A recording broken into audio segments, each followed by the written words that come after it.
សៀវភៅប្រវត្តិសាស្ត្រប្រទេសកម្ពុជាក្បាលទី1ប្រទេសកម្ពុជាតាមរឿងនិទាននិងសិលាចារឹកជំពូកដើមឥណ្ឌូចិននិងប្រជាជននៅដើមគ្រិស្តសករាជនិងនៅដើមមហាសករាជហិណ្ឌូ 1. អំពីទឹកដីប្រសិនបើគេពិនិត្យមើលផែនទីទ្វីបអាស៊ីជាដំបូងគេសង្កេតឃើញមានកោះធំៗ3ស្ថិតនៅខាងត្បូងនិងកោះមួយនៅខាងលិចគឺទីបកោះអារ៉ាប់ដែលយើងនឹងមិនយកចិត្តទុកដាក់នោះទេទីបកោះមួយទៀតនៅចំកណ្ដាលគឺឧបទ្វីបឥណ្ឌាដែលមានរាងត្រីកោណនិងមានកោះសេរីលង្កានៅត្រង់កំពូលតែខិតមកខាងឦសានបន្តិចកោះនោះប្រៀបបានទៅនឹងពេជ្រមួយគ្រាប់ដែលឆ្នៃឡើងដោយជាងមកពីប្រទេសហូឡង់ទីបកោះទី3នៅខាងកើតនោះគឺឧបទ្វីបឥណ្ឌូចិនទីបកោះនេះមានរាងដូចជាថង់រៃអង្គាសប្រាក់ដែលមានទីបកោះមួយព្យួរជាប់នឹងចង្កេះមានរាងដូចជាខ្សែបន្តោងដែលមានខាងចុងរីកធំដូចជាថ្នក់អ្វីមួយនោះគឺទីបកោះម៉ាឡាការាងវែងហើយរាវដែលមានឈ្មោះថាដែនដីសវណ្ណភូមិនៅក្នុងផែនទីរបស់តូលេមេតាមមើលទៅទីបកោះនេះប្រហែលជានៅដាច់ផុតពីទ្វីបទៅឡើយកាលពីដើមគ្រិស្តសករាជដោយដៃសមុទ្រមួយត្រង់បួដីដែលមានឈ្មោះថាក្រា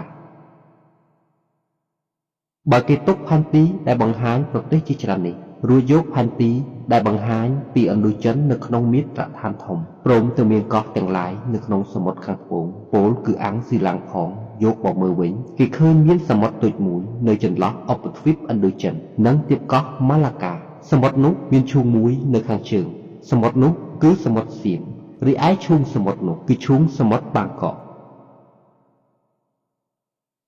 នៅពីខាងនិរដីនៃទីបកោះម៉ាឡាកាដ៏វែងមានកោះធំមួយគឺកោះស៊ូម៉ាត្រាហើយនៅខាងចុងកោះនោះគឺកោះជ្វាដ៏ល្អត្រកាលនៅខាងកើតនោះទៀតគឺកោះបឺណេអ៊ូដែលជាកោះធំជាងគេនៅលើโลกរួចហើយមានកោះរាប់ពាន់មានតូចមានធំនៅប្រមូលផ្ដុំគ្នាជាប្រជុំកោះដែលតភ្ជាប់ចេញពីទីបកោះម៉ាឡាកានិងកោះទាំងឡាយរបស់ម៉ាឡេស៊ីនៅខាងកើតចម្ងាយប្រហែលជាង800គីឡូម៉ែត្រកោះតូចធំទាំងអស់នេះអាចជាកំពូលភ្នំនៃទ្វីបធំមួយដែលបានលិចកោះបាត់ទៅក្រោមទឹកសមុទ្ររីឯវាលទំនាបនិងជ្រលងភ្នំស្ថិតនៅក្នុងទីជម្រៅនៅពេលដែលគេពិនិត្យឃើញថាទីបកោះម៉ាឡាកាដ៏វែងនេះនៅផ្គុំគ្នាជាមួយនឹងឧបទ្វីបឥណ្ឌូចិនដ៏ធំដែលមានព្រំប្រទល់ខាងជើងជាប់នឹងប្រទេសចិននោះគេអាចនឹងយល់បានអំពីការតាក់ទងគ្នាខាងប្រវត្តិសាស្ត្រនៃបណ្ដាប្រជាជាតិនិងប្រជាជនដែលកើតបានជាជាតិសាសន៍ផ្សេងៗឡើងនៅលើទឹកដីដ៏ធំទូលាយនេះហើយគេក៏យល់បានដែរថាគេមិនអាចនិយាយអំពីជាតិសាសន៍ណាមួយដោយមិននិយាយអំពីជាតិសាសន៍ផ្សេងទៀតសោះនោះទេឥឡូវនេះសូមបែរមកពិនិត្យមើលផែនទីលម្អិតរបស់ឧបទ្វីបឥណ្ឌូចិនវិញម្ដងបើលោកអ្នកពិនិត្យជួរភ្នំដ៏វែងដែលលាតសន្ធឹងនៅលើឧបទ្វីបនេះលោកអ្នកនឹងឃើញថាមានទន្លេស្ទឹងធំៗដែលហូរកាត់ជួរភ្នំនេះទន្លេស្ទឹងទាំងនោះហូរនាំចេញពីជ្រលងភ្នំទាំងឡាយដែលបញ្ជាក់ឲ្យឃើញថាឥណ្ឌូចិនជាកូនស្រីនៃទន្លេទាំងអស់នោះនិងថាជាតិសាសន៍ប្រកបទៅដោយអរិយធម៌ទាំងឡាយដែលគេប្រទះឃើញនៅទីនេះសុទ្ធតែបានកាត់ឡើងនៅលើដីល្បាប់ដែលទន្លេស្ទឹងហូរនាំមកចាក់បំពេញបន្តិចម្ដងហើយទន្លេស្ទឹងទាំងអស់នោះបានហួតស្ងួតអស់ទៅដោយកម្ដៅព្រះអាទិត្យយ៉ាងណាមិញតុងកឹងជាកូនរបស់ទន្លេក្រហមនិងទន្លេសុងម៉ាកម្ពុជាជាកូនរបស់ទន្លេមេគង្គឬមេទឹកប្រទេសសៀមជាកូននៃទន្លេមេណាមដែលមានន័យថាមេទឹកដែរប្រទេសភូមាជាកូនរបស់ទន្លេអេរ៉ាវ៉ាតីនិងទន្លេសានូអង់ទន្លេទាំងអស់សុទ្ធតែមានប្រភពចេញពីភ្នំដ៏ធំគឺភ្នំហេម៉ាឡ័យខ្មែរហៅថាភ្នំហេមពាន្តនៅទីបេក្រោយពីបានពិនិត្យមើលភ្នំនិងសិក្សាទន្លេទាំងឡាយរួចនោះគេនឹងមិនលំបាកនឹងគិតស្រមៃក្នុងចិត្តទេដើម្បីគូសវាសផែនទីនៃប្រទេសទៅតាមដែលព្រះឥន្ទលោកអាចនឹងពិនិត្យមើលឃើញនៅពេលដែលលោកគង់នៅលើដីដ៏ខ្ពស់ដោយក្រឡេកតែមួយភ្នែកអាចមើលឃើញឧបទ្វីបទាំងមូលជាដំបូងខាងជើងគឺជាភ្នំធំក្រាស់ដែលលាតសន្ធឹងពីខាងកើតទៅលិចព័ទ្ធជុំវិញឈូងសមុទ្រតុងកឹងចុះមកខាងត្បូងភ្នំធំក្រាស់នេះសន្តានដីត្រូវបានកត់សម្គាល់ដោយជួរភ្នំអាណាមដែលចោតបន្តិចពីខាងកើតប៉ុន្តែរាងទេទៅខាងលិចមានខ្ពង់រាបខ្ពស់ទាបបន្តបន្ទាប់បន្លាយត្រង់កន្លែងខ្លះរហូតជិតដល់ទន្លេមេគង្គនៅខាងនិរដីជួរភ្នំអាណាមរីកជាភ្នំធំក្រាស់ដែលលាតសន្ធឹងពីសមុទ្ររហូតដល់ខាងត្បូងឡាដាត់និងទៅដល់កូសាំងស៊ីនទៀតនៅទិសខាងលិចវិញ មានជួរភ្នំ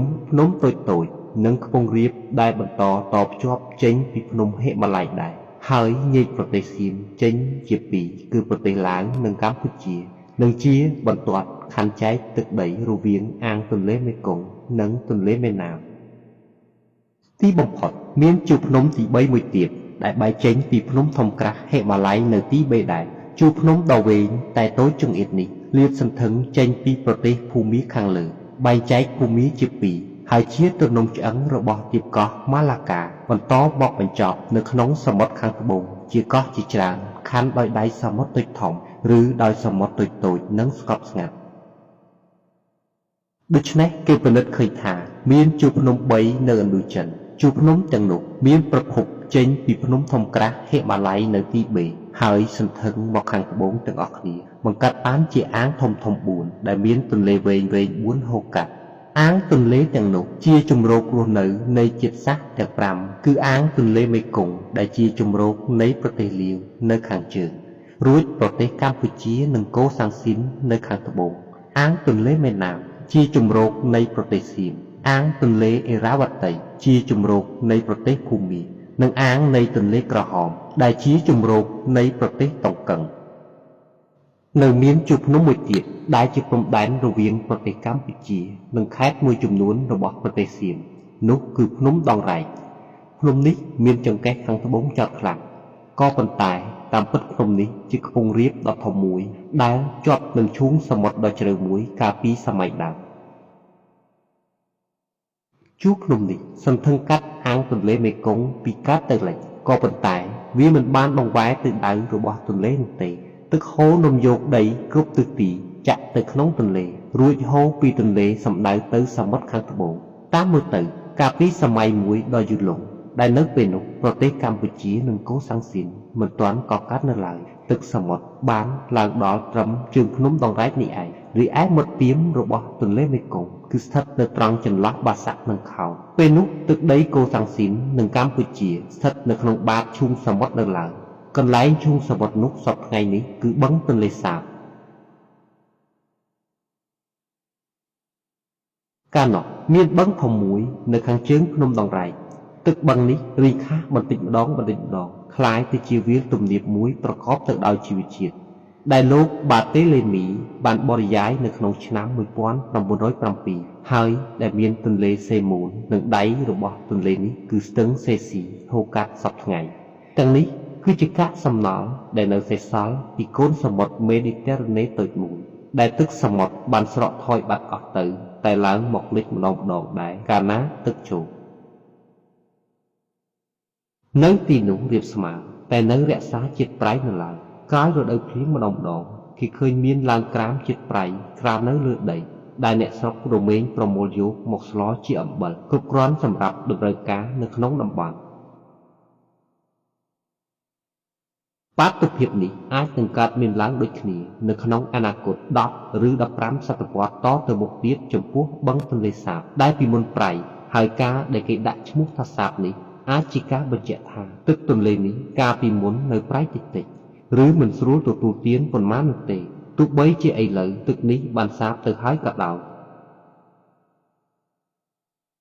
នៅប្រទេសសៀមឯណោះវិញកាលពីសម័យនោះទឹកសមុទ្រប្រហែលជាឡើងរហូតដល់ត្រឹមនគរសវណ្ណត្រង់ខាងលើចំណុចដែលមានស្ទឹងពីរហូរចូលមកទន្លេមេណាមឥឡូវប្រជាជនដែលរស់នៅទីនោះកាលពីពេលនោះមានដីខ្ពស់តែត្រង់ផ្នែកខាងលើនៃអាងទន្លេមេណាមនៅខាងជើងប៉ុណ្ណោះនិងជំរាកដីដ៏ធំទូលាយមួយនៅតាមជើងភ្នំប៉ាតាវីពេត្រូនិងប៉ាយ៉ង់នៅខាងកើតនិងតាមជើងភ្នំតេណាស៊ីរីមនៅខាងលិច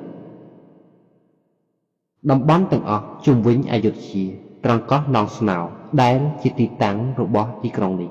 ហើយនិងតំបន់ជុំវិញបាងកកដែលជាទីក្រុងទំនើបរបស់សៀមសប្តាហ៍ថ្ងៃកាលនោះនៅក្រោមទឹកសមុទ្រនៅឡើយដីកន្លែងនេះចាប់លេចចេញពីទឹកនៅដើមគ្រិស្តសករាជយើងនេះប៉ុន្តែបាងកកនៅតែជាតំបន់សម្បូរទៅដោយបឹងបួដដែលហេតុការណ៍ដូចគ្នានេះក៏កើតមានឡើងនៅឯរ៉ង់ហ្គូននៅបាសែននិងហេងសាដារបស់ប្រទេសភូមាផងដែរទឹកដីទាំងអស់នេះផ្អៀងទម្លាក់ខ្លួននៅចន្លោះភ្នំអារ៉ាក់ កាស្យាម៉ានៅខាងលិចចូលទៅខាងត្បូងរហូតដល់ជ្រោយនេហ្គេនៅភ្នំពេគូយ៉ាម៉ានៅខាងកើតបង្កើតបានជាឈូងសមុទ្រមួយដែលមានទន្លេអេរ៉ាវ៉ាតីហូរចូលមក